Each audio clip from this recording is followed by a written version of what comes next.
Después de 2 de Timoteo, encuentra la epístola a Tito. Vamos a estar leyendo la palabra de Dios desde el verso 3 nuevamente hasta el versículo 6. Esta noche continúa nuestra exhortación a cada tipo de miembro que tenemos en la iglesia del Señor. La palabra de Dios dice el verso 3: las ancianas asimismo sean reverentes en su porte, no calumniadoras, no esclavas del vino, maestras del bien, que enseñen a las mujeres jóvenes a amar a sus maridos y a sus hijos, a ser prudentes, castas, cuidadosas de su casa, buenas, sujetas a sus maridos, para que la palabra de Dios no sea blasfemada. Exhorta asimismo a los jóvenes a que sean prudentes. Hoy continuamos mirando, hermano mío, la reprensión de parte de nuestro Dios. Dios llama a los líderes, ancianos, pastores, diáconos a vivir conforme a la sana doctrina. Si el grupo de líderes están dando conforme a la palabra de Dios, la iglesia va a ir creciendo en la virtud de santidad. Pero Dios también espera que de la misma forma que los líderes viven delante del Señor de manera piadosa, los miembros de la iglesia también deben vivir conforme a la sana doctrina. Si no, no estamos cumpliendo el propósito de ser luz en medio de las tinieblas. Así que Dios reprendió ya a los ancianos, a los varones mayores de la iglesia. Ya no se preocupen, hermanas. Ya no vamos a hablar más de ustedes. Ya reprendió Dios a las mujeres mayores de la iglesia. Ahora Dios ha reprendido a los jóvenes de la iglesia. Y esta noche vamos a terminar viendo la reprensión que Dios da a las señoritas de la iglesia. Así que mi esperanza es que en el amor del Señor pueda escuchar la reprensión de lo alto. Vamos a orar. Padre, te doy gracias. Es un gran privilegio mirar, Padre, disfrutar y gozar del amor de Cristo. Aunque, Señor, no podamos medir su profundidad, anchura, altura, somos testigos, Señor, de la manera en que nos amó, derramando su sangre en la cruz del Calvario y introduciéndonos a esta gracia, Padre, donde nosotros podemos disfrutar de esa vida en Cristo, en victoria, de esa palabra más segura en nuestras vidas, ese poder de lo alto que conforma nuestros pies a la senda de la verdad. Ahora te ruego que tu palabra, Señor, sea predicada a pesar de lo que soy, mi torpeza en mi vocabulario, pero oración. Puedas tú, Señor, a través de tu Espíritu, convencer de pecado, justicia y juicio, mostrar nuestras verdades, de tal forma, Padre, que tengamos ancianos conforme a la sana doctrina, ancianas conforme a la sana doctrina, jóvenes conforme a la sana doctrina y señoritas que vivan también bajo la sana doctrina para la gloria y honra tuya. Gracias por tu palabra. Bendícenos en Cristo Jesús. Amén. Hermanos míos, por favor, les invito a ocupar su lugar.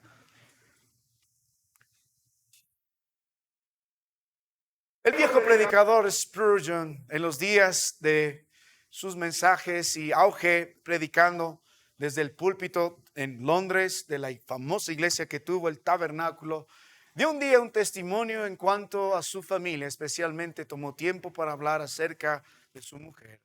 Dentro del gran discurso que habló acerca de su mujer, las palabras que yo puedo rescatar de este viejo predicador es lo siguiente: lo valioso que fue su esposa para que éste pueda cumplir el cumplimiento del Señor en los días que Dios lo puso en la tierra. Daba gracias a Dios porque la mujer que Dios le dio era una mujer verdaderamente de ayuda idónea. En sus días más difíciles de aflicción, el hombre de Dios constantemente estaba o en la cama o en el púlpito. Ese era su trajín diario. Él da testimonio de que en los días de aflicción y angustia, uno de los soportes más grandes en su vida fue la mujer que Dios le ha dado. ¿Cuántas veces él dio gracias al Señor por la esposa que le ha dado?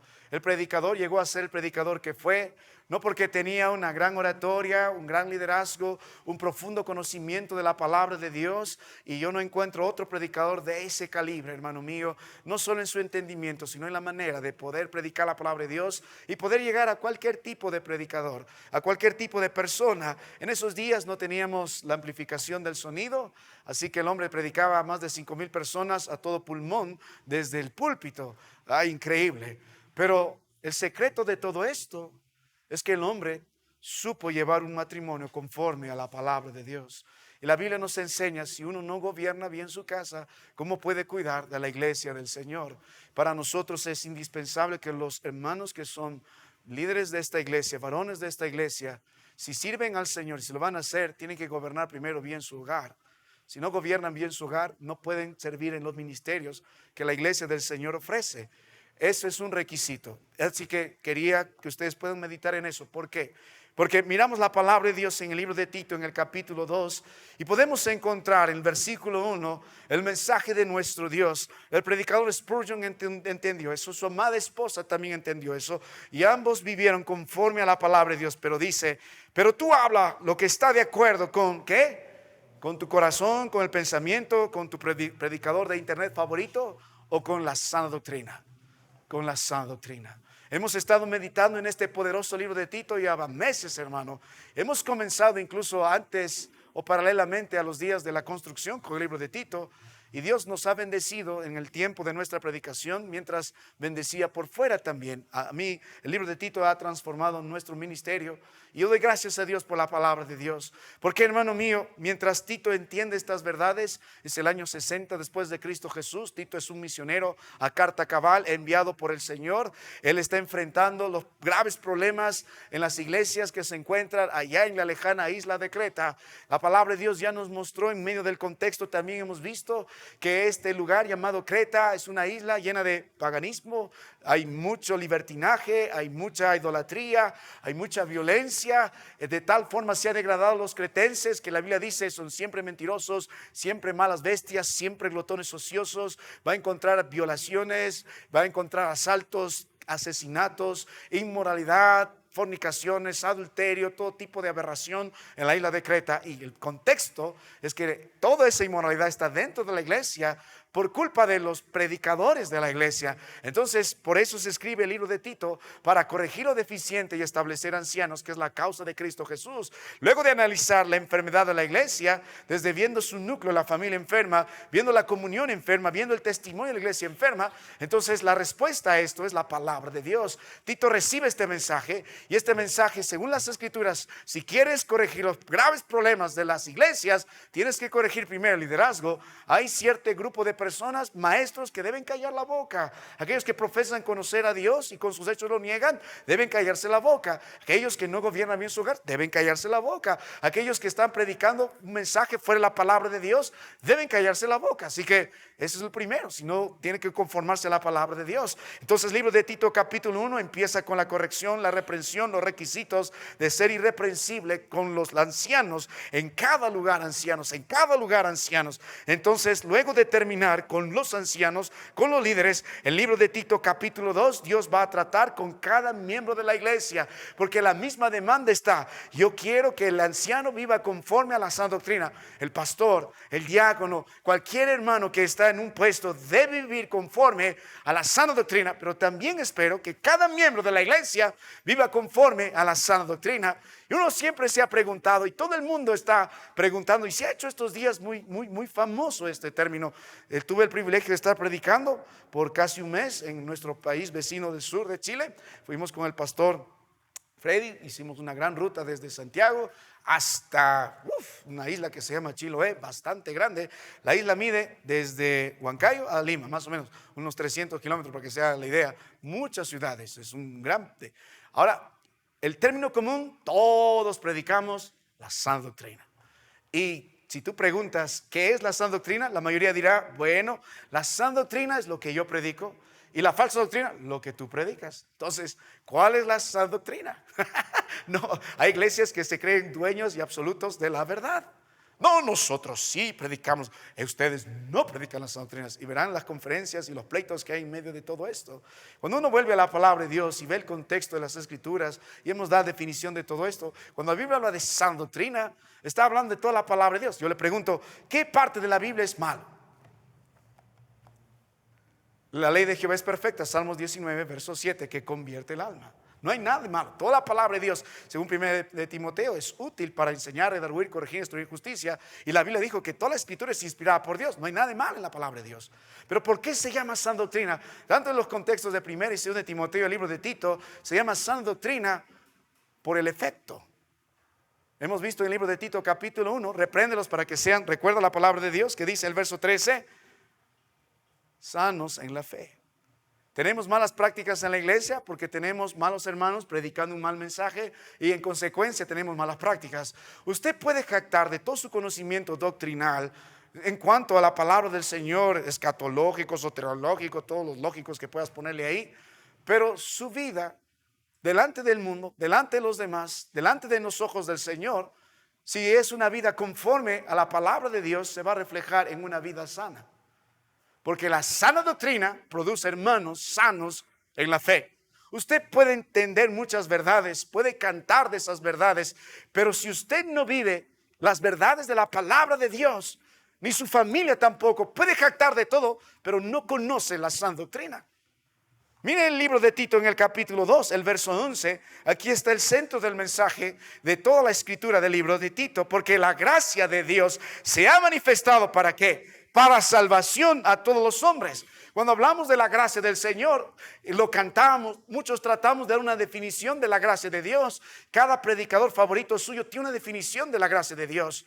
Y la Biblia, más que una definición de la gracia de Dios, nos muestra la forma en que la gracia de Dios actúa. La gracia, yo he leído libros enteros acerca de qué es la gracia del Señor, de muchos predicadores contemporáneos, anteriores también. Hay muy buenos libros, todos tratando de dar su definición de la gracia de Dios. Pero cuando vas a la gracia de Dios en la Biblia, lo que tú ves, más que una buena definición, es la obra de la gracia de Dios.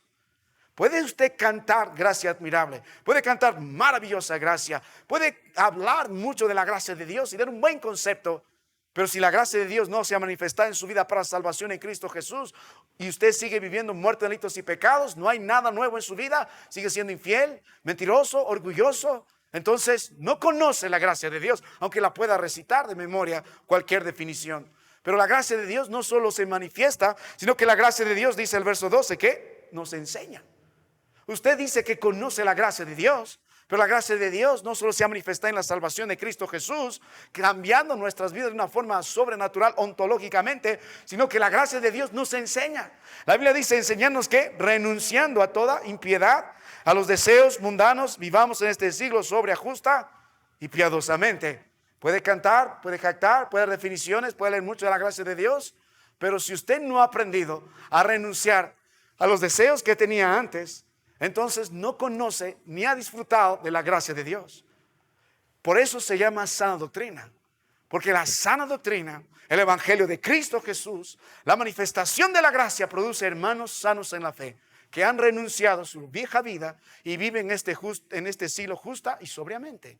Entonces, cuando hablamos de la sana doctrina, más que cualquier cosa, estamos hablando de una vida que produce una vida sana en la fe, un hermano en santidad, un hermano que crece en el Señor, un hermano que crece en la gracia, una familia que crece conforme a la palabra de Dios. ¿Y por qué sana doctrina? Porque la vida del creyente se conforma a la palabra de Dios. Amamos las Escrituras, vivimos las Escrituras, obedecemos la palabra de Dios, estudiamos la palabra de Dios. La Biblia se convierte en nuestra regla de fe y de práctica. Por eso se llama sana doctrina. Usted puede decir que vive en sana doctrina, pero si su familia vive en inmoralidad, no conoce su familia en sana doctrina. Si usted dice vive en sana doctrina, pero constantemente vive usted en inmoralidad, ¿dónde está la sana doctrina en su vida? Mi amado hermano, por eso estamos estudiando el libro de Tito, porque Dios espera que la iglesia, al igual que los líderes, y cada hermano en la iglesia se conforme a la sana doctrina. ¿Y cómo es la sana doctrina? El verso 2 ya nos mostró. Hay 5 estándares en el libro de Tito 2 conforme a la sana doctrina. El primer estándar lo manifiesta la persona mayor, el varón mayor de la iglesia. Y la Biblia dice, por si no me creen, que los ancianos sean. Pero Señor, no estás hablando de grandes temas teológicos aquí. No. Cuando yo hago el énfasis en sana doctrina, ¿de qué sirve tantos temas teológicos que puedas saber si tu vida no se sujeta ni una parte? Por eso Dios dice, el anciano que vive y conoce la sana doctrina es así. Y el verso 3, la anciana es así, el joven es así y la señorita es así. Que los ancianos sean, que las ancianas sean, que el joven sea y las mujeres jóvenes sean. ¿Ve? Que el creyente sea.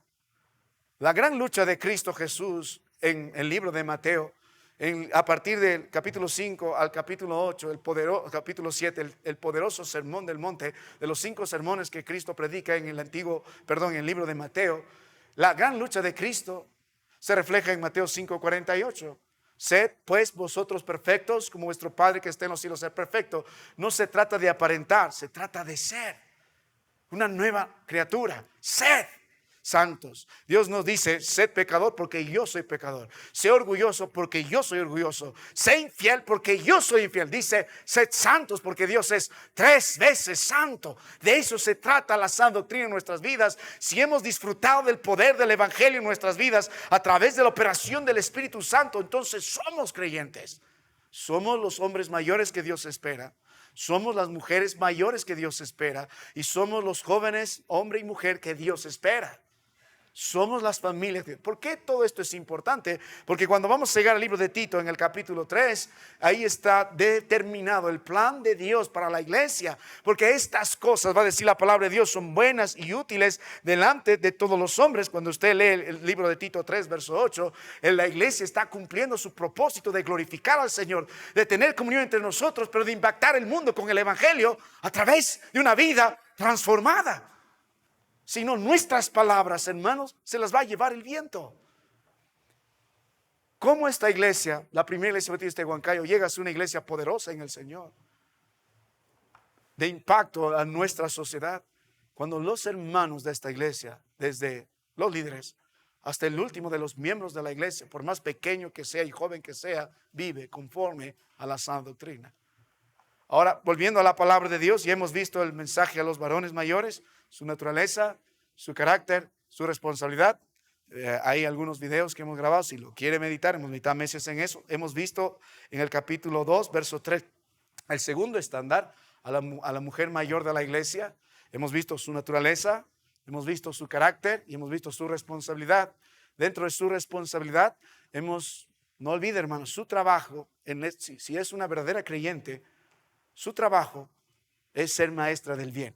Si vive conforme a la sana doctrina, si usted no es una maestra del bien, no está cumpliendo su rol en la iglesia. Puede hablar, puede aparentar, pero si usted no dirige su ministerio a las mujeres jóvenes de la iglesia y les enseña a amar a sus maridos y amar a sus hijos y a vivir de una manera casta, piadosa y buena, no está cumpliendo su ministerio. Yo podría preguntar en este instante, no levante la mano, ojalá, para no avergonzar a nadie, si preguntaría a las mujeres jóvenes de esta iglesia, ¿a qué hermana mayor les gustaría imitar? ¿Podrían levantar la mano y decir, a esta hermana?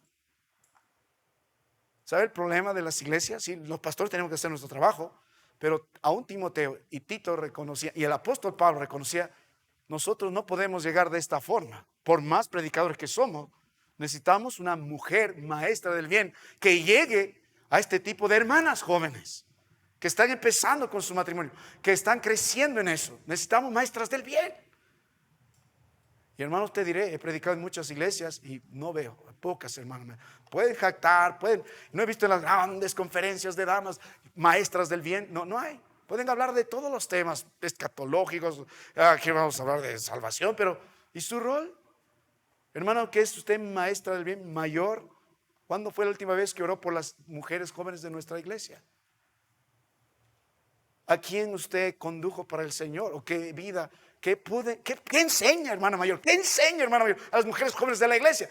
¿Cómo vamos a animar a las niñas de nuestra iglesia si no hay ejemplos de hermanas fieles a lo largo de los años en la iglesia? Cuando vuelve usted a la palabra de Dios, si no tenemos maestras del bien, no vivimos conforme a la sana doctrina. No importa lo que usted diga, Dios le ha llamado a ser maestra del bien. Su responsabilidad. No va a dar cuenta a mí, va a dar cuenta al Dios de la Biblia. Ahora, hemos hablado de esto, hemos hablado de los jóvenes también. La palabra de Dios nos enseñó el verso 6, exhorta a sí mismo a los jóvenes, que dice que sean prudentes. Hemos hablado de su naturaleza, hemos hablado de su carácter y su responsabilidad. Para terminar con los varones jóvenes de la iglesia, recuerda cuál es el trabajo de usted joven en la iglesia. Pastor, levantar las mesas cuando hay que comer, barrer. Amén, gracias a Dios por todo eso, es un buen siervo. Pero su principal trabajo, la palabra de Dios nos enseña en el verso 7, ser ejemplo. Eso es. ¿Por qué le pide Dios a un joven ese tremendo trabajo? ¿Sabe por qué? Hemos visto el grupo más vulnerable, tanto el apóstol Pablo como el apóstol Pedro, uno enviado a los gentiles, otro enviado a los judíos. Ven que el grupo más vulnerable en la iglesia son los jóvenes. En 1 Pedro 5, antes de decir vuestro adversario, el diablo anda león urgente buscando a quien devorar, dice, di a los jóvenes que se sujeten. Dios habla a Timoteo como joven. Pablo habla igual a Tito como joven y le pide esta gran responsabilidad, que sea ejemplo. Tanto Pablo como Pedro sabían cuán vulnerables son el grupo de jóvenes. ¿Por qué? Y hemos visto, por naturaleza, la necedad está ligada en el corazón de la señorita y del joven. Por naturaleza. Hemos visto aún el contexto cristiano. El Señor dice, reprende a los jóvenes a que sean prudentes, porque por naturaleza no lo son. Entonces, nosotros tendremos una gran victoria si tenemos jóvenes ejemplares en la iglesia. Normalmente tú escuchas el testimonio de muchos hermanos y la mayoría coincide en esto. En su juventud se apartaron del Señor. El día de ayer hablaba con un amado hermano en el Señor y cuando hablamos de los días de su juventud decía, yo ni lo quiero recordar. Muchos hemos fracasado en nuestros días de juventud. Mi esperanza es que los jóvenes varones de esta iglesia sean prudentes y cumplan su responsabilidad de ser ejemplo de cristiano, de ser ejemplo de hombre santo, de ser ejemplo de un hombre piadoso, de ser ejemplo de sujeción. Ahora, vuelva a la palabra de Dios y vamos a entrar al mensaje con las señoritas. Libro de Tito, capítulo 2. Nuevamente la palabra de Dios nos enseña el versículo 3. Te prometo, mi estimada hermana, que nos acompaña esta mañana, esta tarde, no vamos a repetir mucho de eso, haré énfasis en ciertas partes, pero vamos a considerar este cuarto estándar. La próxima semana vamos a ver el quinto estándar. Dios va a hablar a los siervos, pero hemos visto al varón mayor, a la mujer mayor, al joven de la iglesia. Ahora vamos a ver a la señorita de la iglesia. Note la palabra de Dios, verso 3. Las ancianas asimismo, dice la Biblia, dice, verso 3, sean reverentes en su porte, no calumniadoras. Hemos hablado de todo eso, su carácter. No esclavas del vino, maestras del bien, su responsabilidad. Dentro de esta responsabilidad, Dios llama al mismo tiempo a las mujeres jóvenes. Dice que enseñen a las mujeres jóvenes a amar a sus maridos y a sus hijos. Note la expresión en el versículo 4. La palabra de Dios dice, mujeres jóvenes. Ahora, vamos a mirar todo el capítulo, verso 3 y todo el verso 4 bajo el enfoque de la mujer joven. ¿Qué es lo que el Señor quiere mostrar, hermano mío, a cada uno de nosotros mientras estamos meditando en la palabra del Señor? Permíteme un instante considerar este versículo 3 y este versículo 4. La palabra de Dios hace nuevamente el énfasis y la reprensión a las mujeres jóvenes. Dios espera cierta conducta de las mujeres jóvenes. Ahora, hermano mío, cuando nosotros estamos meditando en esta verdad, yo he considerado y he visto y les he manifestado esto, que no he visto en mi ministerio versículos tan atacados que el verso 3 y el verso 4. Y en nuestros días estos versículos aún sumamente son menospreciados, son desacreditados, son fuera de la época. ¿Por qué? La corriente que en estos días ustedes y yo estamos viviendo, especialmente las señoritas en el entorno que tienen, desde la niñez, en su infancia, en la educación en la escuela, en la educación universitaria, a través de los medios sociales, a través del grupo de amigos que frecuentan, tienen una mentalidad en contra de la palabra de Dios. Esta corriente que llamamos feminista, mal llamado también así, en un momento habrá para hablar de eso, ha introducido sus ideologías, sus maneras de pensar, y muchas de las señoritas verán de nuestra iglesia también, algunos se darán cuenta, otros no se darán cuenta, directa e indirectamente, consciente e inconscientemente, son guiados por estas terribles enseñanzas. Cuando usted medita los días que está pasando, cuando vemos la palabra de Dios, esto no es nada nuevo. Cuando usted va en las escrituras al libro de Génesis, en el capítulo 3, el verso 1 al verso 6, usted puede ver cómo Satanás es el padre de todo este tipo de corriente. No es nueva, hermano, viene desde el libro de Génesis. El promotor de todo esto es Satanás. Cuando usted va a la palabra de Dios, el libro de Génesis en el capítulo 3, cuando tenga tiempo medite del verso 1 al verso 6, las primeras palabras que Satanás dice a la mujer, con que Dios os ha dicho. ¿Qué hace Satanás? A través de su astucia, lo que hace es que esta mujer empiece a rebelarse contra el Creador, empiece a rebelarse contra su esposo, empiece a rebelarse con el rol que Dios le estableció, cuestionando la palabra de Dios. reemplazando la palabra de Dios, luego negando la palabra de Dios, para que luego esta mujer ávidamente peque. Cuando la mujer miró que era agradable a sus ojos, ya el corazón de ella había elevado en contra del Señor, en contra de su palabra y en contra de su marido.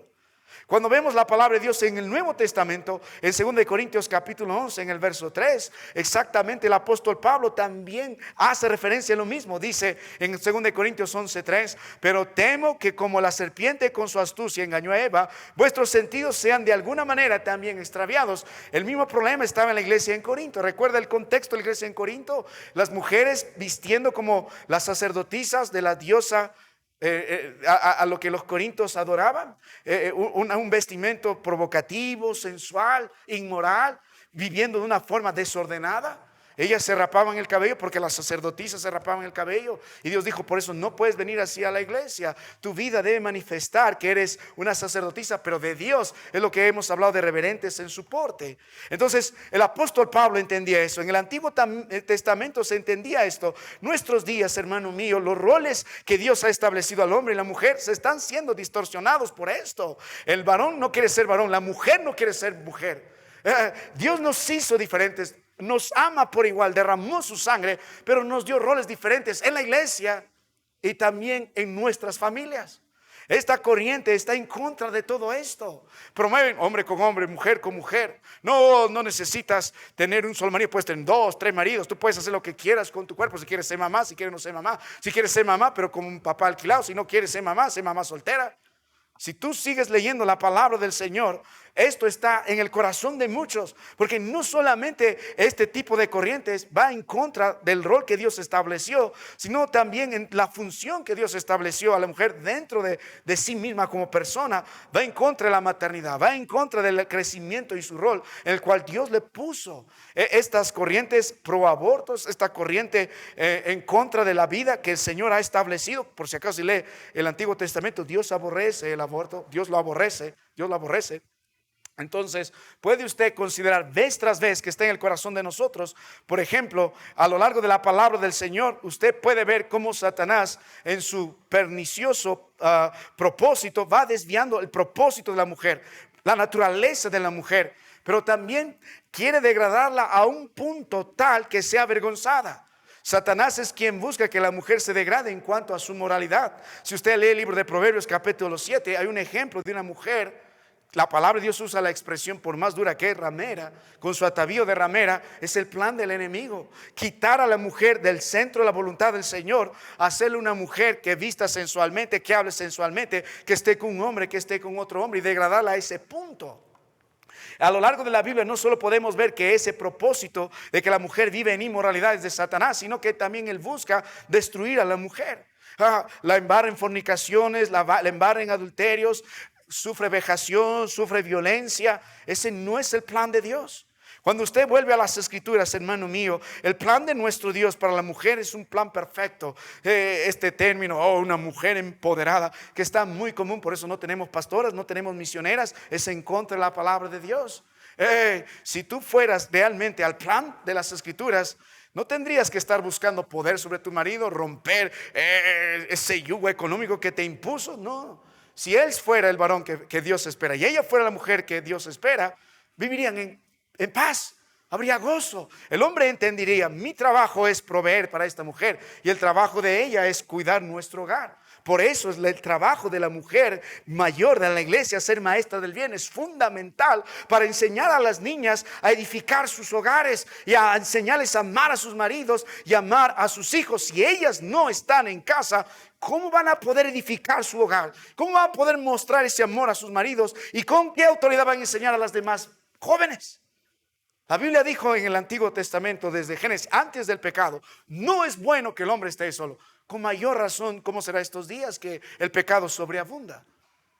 Esto está muy metido en el corazón de nosotros. Ahora, entendiendo todo esto, vuelva a la palabra de Dios, libro de Tito en el capítulo 2, y mírelo, el plan de nuestro Dios para la mujer joven en la iglesia. Primero, note su naturaleza, que enseñen a las mujeres jóvenes. Dentro de la naturaleza hemos visto que Dios espera que esta mujer joven sea una verdadera cristiana. Está hablando dentro del contexto de la iglesia. Lo primero que Dios espera de una verdadera mujer de la iglesia es que evidencie en su vida esta virtud de ser salva, de vivir conforme a la palabra de Dios, pero que evidencie que es una verdadera creyente, que ama a Dios, ama más la palabra de Dios, empezó a aborrecer el pecado que alguna vez amó y está creciendo en santidad. La palabra de Dios nos enseña: deleítate a sí mismo en Jehová y Él te concederá las peticiones de tu corazón. Para la verdadera cristiana, la verdadera señorita de la iglesia, no le es pesado llegar a la iglesia, no le es una carga sujetarse a sus padres, sujetarse a las demandas de la palabra de nuestro Dios. No es una mujer constantemente rebelde, no,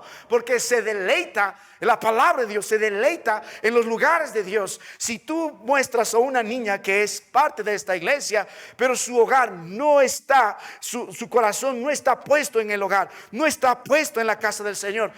La palabra de Dios nos habla de Proverbios 7 de una mujer que nunca está en casa, siempre está en las calles, otra en las esquinas, acechando de un lugar a otro lado. En nuestros días usted puede ver cómo este principio bíblico de vivir dentro de la voluntad de Dios ha sido totalmente pisoteado y menospreciado. Las niñas son niñas de noche, les gusta la discoteca, les gusta la oscuridad, les gusta esta libertad, entre comillas, de hacer lo que quieran, pero nunca están en casa, menos en la casa de Dios. Cuando hay una verdadera creyente entre nosotros, por naturaleza se deleita en el Señor, se deleita en la palabra de Dios, no está protestando constantemente con su papá, no está peleando por la ropa o la falda chica o la falda grande o el escote muy pequeño o el escote muy grande, o porque tengo que ir a la iglesia todos los días. Papá, no está, porque ha nacido de nuevo. No le tienes que imponer eso. Su naturaleza sedienta es del Señor, de la palabra, de la santidad y la justicia.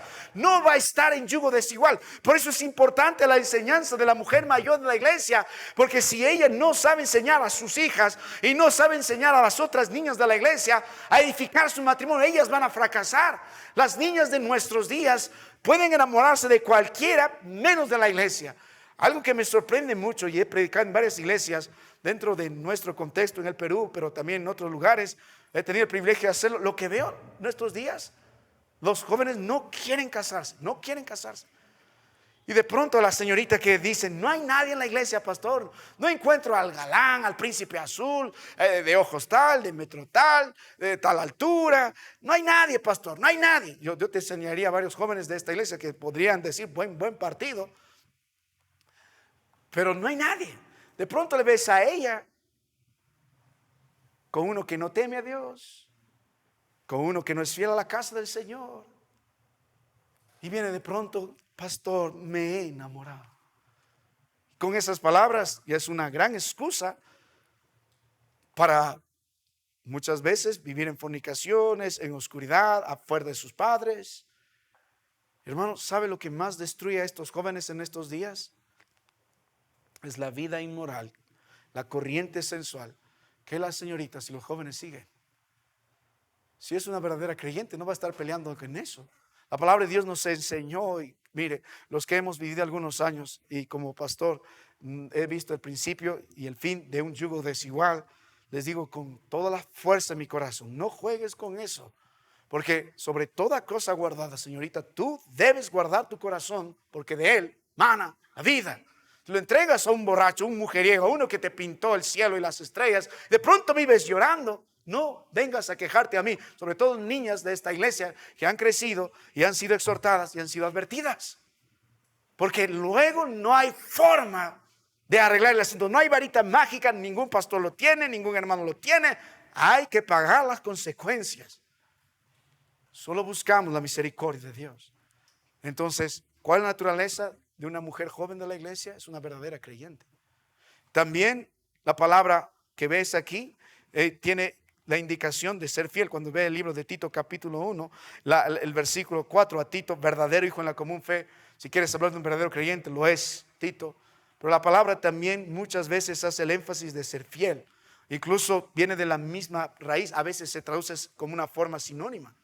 Uno no puede decir que es un verdadero creyente si no es fiel. Y hermanos, hemos llegado a la casa del Señor para escuchar la palabra de Dios. No tenemos tiempo para jugar, no tenemos tiempo para mentiras. Estoy estudiando el libro de Jeremías y algo que he notado y una gran reprensión de parte de Dios: no juegues con el mensaje de Dios. No puedes jugar. Hay los que predican la verdad y hay los que predican lo que todos quieren escuchar. La ira de Dios está pronto. Estábamos a pocos meses mientras Jeremías predicaba a Sedequías, diciendo: si tú no te arrepientes, si no obedeces la palabra de Dios, yo voy a consumir, dijo Dios, todo tu familia, todo este lugar. Horrores vas a ver. Mientras había falsos profetas que decían: no, esto no va a pasar. Nuestros días son iguales, hermano mío. Hay muchos de sus jóvenes y señoritas que están en plena apogeo de vigor, de belleza, de inteligencia, pero más locos en sus decisiones no hay. Ellos creen que saben, ellos creen. Dios ya nos dijo: exhórtales constantemente, porque no lo son, no son prudentes. ¿Qué quiere de un joven y una señorita? Padre, usted también es uno que está haciendo muchas veces mal su trabajo. ¿Por qué? Lo que usted debería poner como prioridad en la vida de su familia no es la universidad. Pastor, yo no estoy predicando en contra de la universidad. Todos los que hemos pasado por las aulas universitarias sabemos que demanda eso, trabajo, de todo. Pero la mentalidad nuestra es que creemos que nos va a ir mejor con una carrera universitaria y un título. Y en el Perú nos forjan para ser los mejores empleados. Vamos a empezar un estudio después: cómo vivir una economía bíblica bajo la palabra de Dios. Tenemos un ejemplo, hermano, el hermano que nos está ayudando. Él nos enseñó a cómo vivir de la economía de Dios. Ustedes deben ser jefes de su propio negocio, así Dios lo permite. Pero el secreto no está en una gran carrera. Sí, demandas hay esfuerzo. Entiendo la competencia, los exámenes de admisión, si quieres una buena universidad, el financiamiento, entiendo. Pero he visto a tantos jóvenes hincharse la cabeza y perderse en los caminos del Señor por una carrera profesional. Se va a la universidad y ahí encuentra al elegido. Ahí encuentra a la elegida. Ya ni viene a la iglesia. Cuando usted vuelve a la palabra de Dios, Padre, ¿qué quiere poner en el corazón de sus hijos? Que sean fieles. Muéstreme una familia que vive conforme a la sana doctrina. Le mostraré una familia fiel a la casa del Señor. La fidelidad es al Señor, la fidelidad es su palabra. Pero hemos hablado de la fidelidad donde se manifiesta, según 1 Juan 1:7. Si andamos en los tenemos comunión a la casa de Dios. Todo tiene su tiempo, pero Dios dijo en Mateo 6:33: mas buscad primeramente el reino de Dios y su justicia, lo demás será añadido. En Apocalipsis 2:10 hemos visto: sé fiel hasta la muerte, y yo te daré la corona de la vida. Hasta la muerte. Hasta la muerte. Ellos sabían que iban a morir los hermanos de Esmirna, aún así fueron fieles hasta la muerte. Y yo te daré la corona de la vida. Hermano, si usted vive conforme a esa doctrina, y hay señoritas en esta iglesia que viven conforme a la doctrina, van a ser fieles al Señor. No van a estar en un yugo desigual, no van a estar siendo sensualmente exhibidas a través de las redes sociales. Son fieles al Señor. Ahora, en su naturaleza también debe considerar esto. En el verso 4 dice que enseñen a las mujeres jóvenes. Le pregunto a ustedes, hermanas que son mayores, ¿se puede enseñar a alguien que no quiere escuchar? No. Qué difícil es enseñar a alguien primero que no quiere escuchar. Qué difícil es enseñar a alguien que ya todo lo sabe. Es muy difícil. Si es una señorita conforme a la palabra de Dios, tiene por naturaleza ser creyente verdadera, ser fiel, pero también tiene por naturaleza ser alguien enseñable. No se puede enseñar a alguien que no quiere escuchar, es difícil. Cuando los pequeños están con nosotros, a veces no les queda otra opción, sus papás los traen. Algunos llegan con gozo, la mayoría. Pero las primeras veces cuando uno llega, a veces uno llega aburrido. Un día llegó un niñito así aburrido, no sabía nada que hacer, estaba ahí con el moco tirando y dije, ¿quién es tu papá? Pero pronto Dios fue cambiando esa actitud con las escrituras. Pero qué difícil, es hielo. No, yo ya sé, ya. ¿Para qué me vas a enseñar? Otra vez el mismo sermón. Una señorita que vive conforme a la sana doctrina sabe escuchar la palabra de Dios. Como buen creyente debería estar leyendo el libro de Proverbios todos los días, y con mi esposo lo estamos haciendo nuevamente. Y el mensaje más grande de la sabiduría es: oye mi voz. Si te inclinares, si tan solo, hermanos, si tan solo estas señoritas fueran llenas de las Escrituras, inclinarían su corazón a la palabra de Dios, tanto como lo hacen a los estudios, a la voz de sus amigos, la vida de ellas sería diferente. No estarían un día en la locura de casarse con un tipo que no teme a Dios. Pues son tan frágiles delante de este mundo. Por eso Dios las pone siempre con una autoridad para protegerlas. Y usted, señorita, está cometiendo un grave mal. Hoy estamos estudiando con mi esposa el libro de Proverbios 8. El que no escucha el consejo de Dios, contra sí mismo peca. Y esa palabra de pecar contra sí mismo se está haciendo daño violentamente contra sí mismo. Señorita, cada vez que usted menosprecia la palabra de Dios y se une en un yugo desigual y vive una vida sensual, usted misma está corrompiendo su alma, se está violentando, se está haciendo daño. Y cuando vive en esa vida, de pronto está buscando consuelo en cualquier lugar, menos en los caminos del Señor. Ahora, vuelvo a la palabra de nuestro Dios. Quiero entrar a lo que corresponde esta noche. Mire el carácter de la mujer joven en la iglesia. Hemos visto su naturaleza, verdadera creyente, fiel, enseñable. Alguien que sabe escuchar, alguien que sabe someterse, alguien que anhela aprender, porque no sabe. Ahora, también debe notar el carácter de las más jóvenes. Note la palabra de Dios. Dice en el verso 5, hacer. Mire el carácter, hacer. Cuando hablamos de su naturaleza, es innato. Cuando hablamos de su carácter, son las virtudes que Dios va desarrollando. Note la Biblia, hacer, número 1, que dice prudentes. Qué coincidencia, joven, verso 6, lo primero que pide a los jóvenes que sean, ¿qué? Prudentes. Y hemos hablado de la prudencia. Primero, la necesidad de entender eso, porque por naturaleza, tanto la mujer joven como el hombre joven no lo son. El trabajo nuestro como predicadores es exhortarles constantemente. Y el trabajo de los padres es, si quiere, ya no puede corregir a ese hijo que mide más de 3 metros que usted. Ya ya es difícil, mi hermano, ya difícil. Pero su trabajo es reprenderlo constantemente a que sea prudente. Cuando hablamos de prudencia en la palabra del Señor, y lo hemos hablado tantas veces, porque Dios pide eso al anciano, al pastor, al diácono. Dios pide eso al varón mayor de la iglesia. Dios pide eso a la mujer mayor en la iglesia. Y básicamente el término nos enseñó a tener sentido común, un buen juicio, a alguien que no está influenciado por sí mismo, por su carne, dejando de llevarse por cualquier cosa. Básicamente, como hemos hablado de prudencia, hemos hablado de alguien que sabe gobernar su cuerpo, disciplinado por la palabra de Dios. No es la ley de la carne en él. Y el apóstol nos enseñó que él mismo dijo en Corintios que él golpeaba su pecho, él golpeaba su cuerpo como un atleta. Cuando tú ves la vida de una persona atleta, los que participan en los Juegos Olímpicos, como lo hacían en aquellos días, lo que gobierna en ellos no son sus deseos, no es las ganas de comer, no es la hora que quiere dormir, no es la hora que quiere levantarse, no. Lo que gobierna la vida de ellos es su disciplina.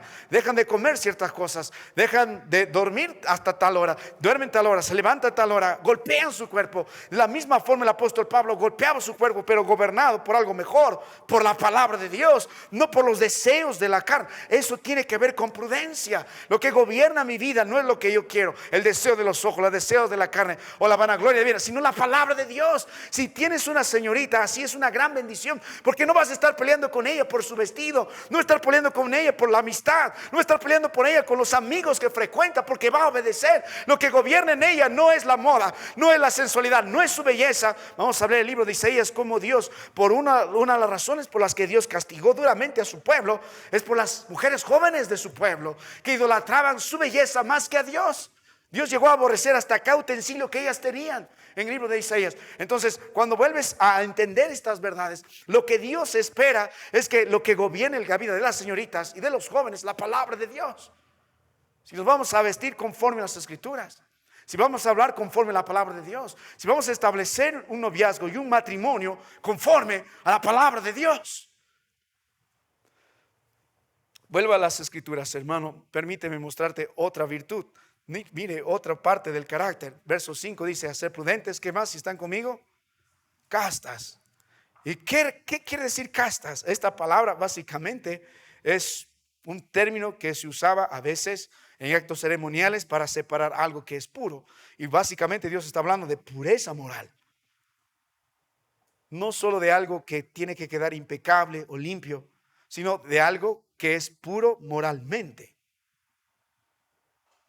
virginalmente. De la misma forma que las mujeres ancianas han vivido De esa misma forma, Dios espera que las mujeres jóvenes sean puras. El énfasis a las mujeres ancianas le hace externamente, porque es un reflejo de una vida interna pura. Por eso dice atavío reverente en el verso 3. Pero a las mujeres jóvenes les está enseñando desde dentro hacia afuera, a que éstas puedan tener una pureza moral en su vida. La palabra de Dios nos enseña en 1 Timoteo capítulo 2 del 9 al 10, cuando tenga tiempo vaya ahí, va a usar la palabra pudor. Por ejemplo, dice más abajo, de ropa decorosa con pudor, hablando de cómo deben ataviarse las mujeres. Dice ropa decorosa con pudor y modestia. Es la misma palabra. Tiene que ver con control moral. Tiene que ver con control de pureza. Tiene que ver con mantener bajo sujeción cualquier pasión y deseo desordenado. Tiene que ver con esta modestia a un sentido saludable de tener vergüenza. Cuando hemos meditado en los 5 principios de un atavío bajo la palabra del Señor, no lo voy a volver a repetir, pero uno de los principios básicos era bajo sujeción a la palabra de Dios. Otro de los principios era en humildad, porque otro de los principios era en vergüenza. Porque el punto de todo esto, la iglesia no es un escaparate. La vida en el Señor no se trata de que yo soy la niña más bonita, la más sexy, mírame a mí. Y el mundo que usted tiene a través de las redes sociales está sacando esto de cada uno de los jóvenes y de las señoritas, un cuerpo sensual, una música sensual y una forma de bailar sensual, tratando de, mírame a mí, mira mi cuerpo. La vida del creyente, y escuchen bien niñas, su vida no consiste en ser un escaparate. La top model no es mírame a mí. Y en la casa del Señor tampoco es mírame a mí. Por eso en los contextos que hemos visto de los peinados ostentosos, el punto es, no estés mirando el peinado ostentoso, el punto es, mira a Dios en mi vida. El punto es, mira al Dios santo en mi vida, mira al Dios glorioso en mi vida, mira al Rey soberano en mi vida, mira la salvación de Dios en mi vida. Si una señorita no está viviendo así, no es conforme a la sana doctrina. Yo no escribí la Biblia, lo escribió el Señor. Y es un estándar mínimo. O sea, según la Biblia, esto es lo que se espera mínimamente del creyente. No es ni siquiera el ideal, es el estándar mínimo. Cuando vuelve a la palabra de nuestro Dios, Dios espera que las niñas vivan en castidad, vivan en pureza moral, no en sensualidad, con pudor delante del Señor. Usted debe andar como andaría delante del mismo Señor Jesucristo siempre. Recuerda los contextos de Tito, recuerda los contextos de las epístolas del apóstol Pablo, recuerda los contextos de las ciudades, tanto en Asia como estamos meditando en el libro de Apocalipsis, tanto como en estas partes, como en Grecia, como en Roma, como dentro de Creta, como en estas ciudades griegas que hemos hablado también. El contexto es este: siempre la ciudad está dirigida por un Dios a quien todos postran, ya sean los dioses romanos, sean los dioses griegos, las diosas a las que adoraban, las diosas griegas. Estas demandaban adoración en inmoralidad, en sensualidad, en borracheras. Tenías sacerdotisas y las mujeres de esos días se vestían conforme a la adoración a sus ídolos provocativos, sensuales. En nuestros días no ha cambiado nada, es igual. Está el Señor y están los dioses de este mundo. O vestimos delante del Señor para la gloria y honra en pureza y santidad, reflejando un corazón interno, o vestimos para los dioses de este mundo. Mire 1 Pedro 3, versos del 3 al 6. La palabra de Dios dice: vuestro atavío no sea el externo, de peinados ostentosos, de adornos de oro, de vestidos lujosos, sino el interno, el del corazón, en el incorruptible ornato de un espíritu afable y apacible, que es de grande estima delante de Dios. Porque mire, hablamos de este término intertextual con los hermanos de hermenéutica, porque mire lo que dice el Antiguo Testamento, no es nuevo. Porque así también se ataviaban en otro tiempo aquellas santas mujeres que esperaban en Dios, estando sujetas a sus maridos, como Sara obedecía a Abraham, llamándole Señor, de la cual vosotros habéis venido a ser hijas, igual que somos herederos de Abraham por Cristo Jesús. Igual las mujeres se caracterizan por eso: si hacéis el bien sin tener ninguna amenaza o temor de muerte. Vuelvo un momento a las escrituras, hermano mío, permíteme ver algo más. Libro de Tito, capítulo 2, ¿qué más? Hemos visto naturaleza, estamos viendo el carácter de las señoritas prudentes, castas. Y note un poco más abajo, antes de ir a cuidador de su casa, luego dice buenas. Y luego termina diciendo sujetas. Aquí hay 4 virtudes. Dios espera que ellas sean prudentes, Dios espera que sean castas, pero Dios también espera que sean buenas. No, una señorita que está andando en fornicaciones, en sensualidad, no está conforme a la sana doctrina. Ahora, también Dios dice que sean buenas. Y la palabra aquí es bueno, es en todo sentido. Todo lo que es benigno, todo lo que es puro, todo lo que edifica, tiene que ver con eso, tiene que ver con eso.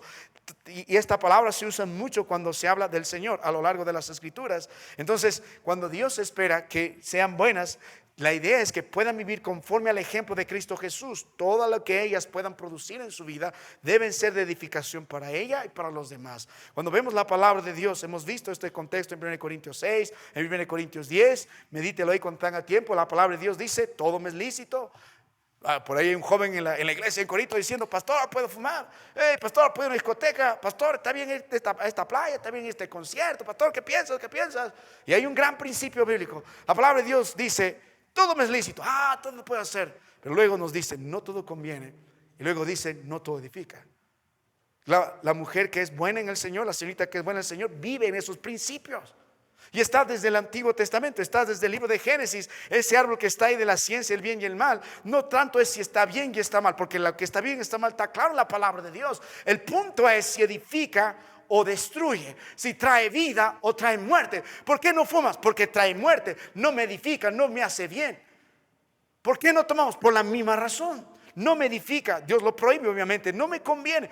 Por eso no. ¿Por qué no voy a una discoteca? Porque no edifica, no conviene. ¿Por qué no estoy en ese tipo de conciertos? Porque no edifica, porque no conviene. No agrada y no glorifica al Señor. No es bueno. Qué bendición tener mujeres jóvenes buenas dentro de la casa del Señor, dentro de las familias que solo buscan edificarse en el Señor y hacer lo correcto ante los ojos del Señor y de sus padres. Ahora note la palabra de Dios, una virtud más. Mire las escrituras. ¿Qué dice luego de meditar en buenas? Coma, si están conmigo, la palabra favorita de los varones, la palabra que las mujeres quieren borrar en la iglesia. ¿Qué dice, hermanos? Ya que las hermanas no lo van a decir. Sí lo va a decir. Sujetas. Otra vez, pastor, esa misma palabra. Sí, esa misma palabra. Sujetas. Hemos explicado eso muchas veces. Yo lo voy a resumir lo siguiente. En primer lugar, el contexto de esta palabra es interesante. Se usaba para hablar dentro de la milicia. Era un término militar. Cuando pedías a un soldado que se sujete a su capitán, usabas esta expresión, sujétate. Ahora, hay un malentendido en nuestros días sobre esta palabra. Y muchos varones lo malentienden también. No se trata que vamos a vivir pisoteando a nuestras mujeres. No se trata de eso. Es más, si el varón quiere entender esta palabra, antes de que demande la mujer sujeción, tú debes demandar primero amor a tu esposa, porque la sujeción es correspondiente al amor que profesas a tu esposa. ¿Tú quieres a una mujer sujeta a la fuerza o porque le has mostrado que le amas? Entonces, por un lado eso, pero por otro lado, hermanas, ustedes deben entender esto. No se trata de vivir pisoteados ante los pies de su marido, se trata de que hay un orden que Dios estableció en el hogar. Cristo Jesús, el marido, la mujer, los hijos. Hay una noticia, hermanos. No son los niños, no son los niños, son Cristo Jesús, el hombre y la mujer. No es el niño, no es la mujer, el perro y el marido. No. Cristo Jesús, el marido, la mujer y los niños. Niños, ¿ustedes dónde están? ¿Arriba o abajo? Abajo. Hijos, obedeced a vuestros padres. ¿Qué dice Estéfano? Porque esto es. Amén. ¿Ves? Ya lo sabe de memoria. Efesios 6:1. Esto es justo. Y hermanas, si usted demanda esa obediencia, usted debe dar el ejemplo de eso a su esposo. Y pastor, pero mi esposo es un loco, mi esposo es un orate, mi esposo no entiende la Biblia. Yo soy más madura que él. Bueno, puede ser que sea, pero con mayor razón, como buena hija de Sara, en espíritu afable y apacible, debe usted sujetarse. Porque si tenemos hermanas constantemente argumentando con su esposo, imagina a sus hijas crecen igual, tal madre, tal hija. Madre gritona, hija gritona. Madre rebelde, hija rebelde. Madre que está tocando la batería porque está enojada ahí, los platos todos están rodando. Hija, igual. Tú quieres casarte con una niña, mira a su madre, porque igual va a ser. Es su maestra, pues. ¿De dónde aprendió? Es su maestra. No es casual, es su maestra. Hermana, qué importante es su rol. Que un día Dios le va a juzgar por su rol. Usted debe temblar. Si es una maestra del bien, ¿dónde está su ministerio? ¿Dónde están las niñas? Es una mujer que vive conforme a la sana doctrina, porque es lo que produce la palabra de Dios. Cuando vuelve a las escrituras, lo que necesitamos es que las niñas aprendan a sujetarse. ¿Sabe lo que encuentro en nuestros viajes? Constantemente lo que podemos ver, y no sé si es parte de nuestra idiosincrasia. ¿Quién tiene el pantalón en la casa? El varón. Y la correa, ella. Créelo, ¿no, hermano? Ustedes muchas veces son gobernados por sus mujeres y sus hijas, sus hijos, sus bebés. Cuando es tiempo de pararse en el día de la batalla, tenemos que pararnos en la verdad. He visto a muchos fracasar. La niña quiere casarse con él. Pero pastor, es mi hijita amada. Pero mi hermano, ese es no teme al Señor. No es cristiano. Pero ella, la bebé lo quiere, pastor. Así como le di la casa de Barbie, con todos los implementos, ahora quiere igualita le voy a consentir, ¿ya? Y después no estés llorando, hermano. Hija, no. Y niñas, su trabajo mientras están bajo el techo de sus padres es vivir en sujeción. Punto y final. Y hermanas, es su trabajo enseñar eso. ¿Por qué? ¿Cuándo es la única vez donde se aplica esta regla? Cuando tus padres te piden algo en contra de la palabra de Dios. Es la única vez. Mejor obedecer a Dios que a los hombres. Pero mientras tanto, la Biblia dice, todo lo demás es justo. Pero papá, todos están yendo al cumpleaños de la ella y yo no voy a ir. Yo quiero al cumpleaños de no sé, por decir cualquier nombre. Mejor no digo, no sé, que por ahí hay una coincidencia. El pastor está predicando contra él. Yo también quiero ir. Todas la hacen. Bueno, no hacemos todo lo que los demás hacen. Hacemos lo que conviene, lo que edifica, lo que destruye. Y hermanas, usted puede tratar de cuidar a su hija de cualquier lobo, pero créeme, estas niñas van a encontrar la forma de sacar la vuelta a usted. Saben muy bien usar sus aplicaciones, saben muy bien con quién hablan, saben cómo, cuando usted se da cuenta y cuando no se da cuenta. Estos saben todo. Créelo o no, las cartas siempre terminan en mi escritorio. Las cartas de amor. De alguna forma los mensajes me rebotan a mí. Parece que escriben al tal niña con copia al pastor. No sé, pero siempre llega. No, yo no he dicho, pastor, yo ni quiero saber. Pero tengo que ver cosas que, ay, ¿por qué? Pero niña, tu trabajo es vivir en luz delante de tu padre, tu madre. Y hermana, lo mejor que puedes hacer para guardar a tu niña es la palabra de Dios en ella. Es una promesa que hemos estado meditando en Apocalipsis y en Salmos. La palabra de Dios que está en ella la va a guardar, porque fácilmente es presa del enemigo. Mire, vamos a dejar el mensaje ahí, amén. Niñas, te prometo que la próxima semana terminamos rápidamente con esto, porque queda una última parte. Su trabajo, la palabra de Dios, es que ustedes sean ejemplo. Es su responsabilidad. Necesitamos niñas ejemplares en la iglesia, niñas que vistan en modestia, niñas que vistan en pureza, niñas que vivan en sujeción, niñas que vivan en reverencia, niñas que vivan en amor al Señor. Necesitamos ejemplos de señoritas bíblicas en la iglesia. Vamos a terminar en oración. Padre, gracias por tu palabra, por el tiempo que nos das de meditar en ello. Perdónanos, Señor, tú conoces nuestro corazón. Te ruego, ayúdanos a cada uno de nosotros a conformarnos a tu palabra. Haz de esta iglesia conforme a tu palabra. Que Cristo sea glorificado en todo, que cada uno de nosotros cumpla su trabajo de ser parte de una iglesia local. No solo el pastor, no solo los diáconos, el hombre mayor de la iglesia, la mujer mayor de la iglesia, el joven de la iglesia y la señorita de la iglesia. Para gloria y honra tuya. En Cristo te ruego. Amén.